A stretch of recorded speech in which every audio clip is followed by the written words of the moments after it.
no, facciamo sentire chi siamo che Saro, forza! Bravi, complimenti! Ed ecco il gruppo di Petrarca, i nostri amici di Peraga, che ogni anno festeggiano in occasione della loro festa la Buonaventura di Peraga.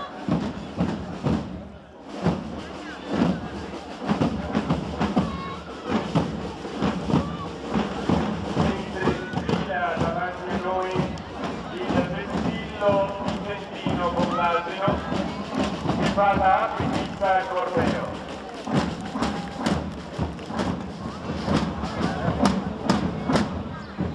Gian Pietro, Il boia non aveva orecchi per sentire, ogni anno chiediamo al pubblico, voi sapete chi rappresenta il condannato rappresenta San Giovanni Battista in questa occasione, non è lui San Giovanni Battista, un ma applauso per questo bellissimo paio, come voi potete vedere dalla descrizione.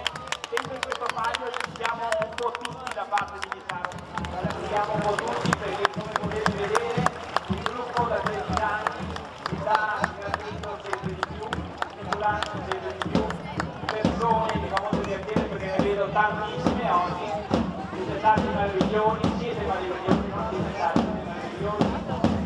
E grazie a voi sapete benissimo che la festa viene fatta, dobbiamo andare avanti e anche noi che siamo qua dobbiamo dare forza per voi. Damigelle e cortigiani di corte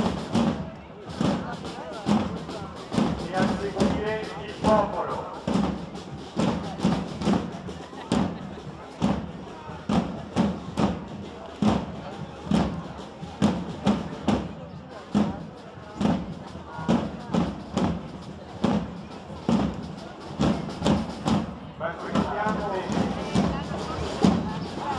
Ma guarda questi lì, Questa qua non mi aggiungo perché nessuno mi ha portato l'acqua e un padre grande che ruba 3 l'amore.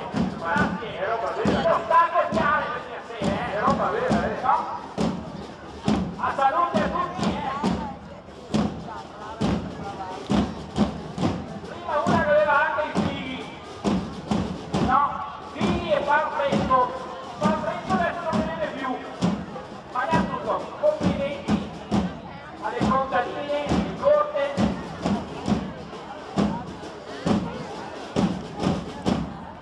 ed ecco con noi Villa Guattera medievale, con questo nome composto e chiamata da più di 900 anni l'antichissima comunità situata ad ovest della città di Padova. Il 900 infatti composto dalla parola latina villa, località o podere, e dalla parola longobarda vadari, guardia, a origine con le loro 4 contrade, la contrada Altere, Campanile, Monegale e Bolsetta. Complimenti ancora, avete visto che è un paese piccolo come Villa Guattera